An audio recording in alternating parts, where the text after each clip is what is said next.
You're watching Net Worth. With real estate industry bodies CREDAI and NAREDCO appealing to developers to reduce property prices, there were hopes of property getting cheaper. But is it actually happening? We decided to check. Anumit now joins me to tell us if there have actually been any price cuts at all on the ground. Anumit, what are you picking up? Vivek, at the moment it's a mixed bag really. CLSA had recently carried out a survey at a property exhibition, and according to their survey, developers are now cutting prices by 15 to 20%. Although it also says that a section of developers are still not willing to negotiate prices upfront. But posing as a buyer, I've been talking to the marketing departments of many leading developers, and the sense that I got is that while they are under pressure to lower prices, most of them haven't yet given in. Uniformly, they all maintain that at least the existing projects won't see any change in prices. Like you mentioned earlier, Vivek, CREDAI and NAREDCO had recently advised its members to reduce prices. While CREDAI had not specified the extent of the cut, NAREDCO had proposed a price cut of 1 to 5% in existing projects and 5 to 10% in future projects. And this was to be implemented immediately. But really till now, we haven't seen much effort to reduce prices.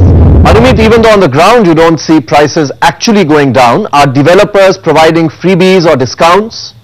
Yes, some developers are offering some special schemes, Vivek, but these freebies and discounts don't really add up to much. Let me give you a few examples.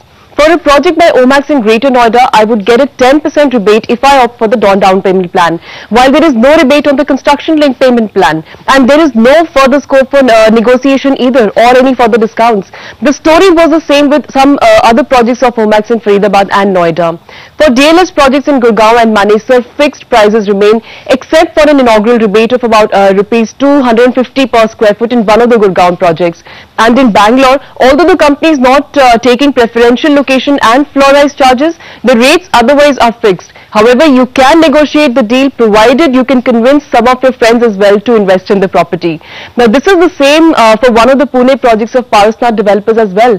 For this 2-month-old project, ongoing prices continue. Though the total cost includes stamp duty and registration charges. And in a Greater Noida project, Parasnath has Festival Bonanza scheme going on, under which the developer shares the EMI burden with the customer till the time of the possession. There are, however, exceptions. Mumbai-based Orbit Corporation, for instance, is offering a discount of about 10% in some of the projects across Mumbai. They have reduced their prices by about 10 to 11%, and there is further scope for negotiations which could help one get a good deal, Vivek. Anumit, quite clearly, prices of existing projects don't seem to be cooling off. Are developers stuck on future project rates as well? Well, many of them did say that prices of future projects will be considered and efforts will be made to launch them at lower prices. But that's a long-term promise, Vivek. As we all know, there is currently a liquidity crunch in the market, and that is causing developers to delay projects. Let's hear what experts have to say about this. See, there are no transactions happening either.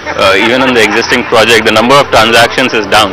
So whether the developers want to adjust rates on that or not, I think there will be a time where they'll obviously start reducing. You know, definitely there has been a slow down of new projects, new developments, because you need to have a financial closure.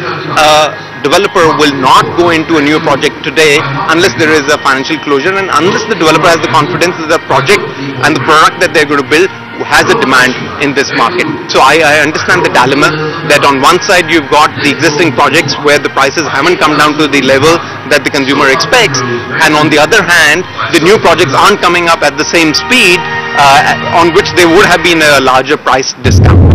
So Vivek, while the real estate bodies may have done the job by putting in a word to the developers, when the developers pay heed to their advice is yet to be seen. Right, thanks Anumit. Moving on to mutual funds. Up till now we have been telling you which funds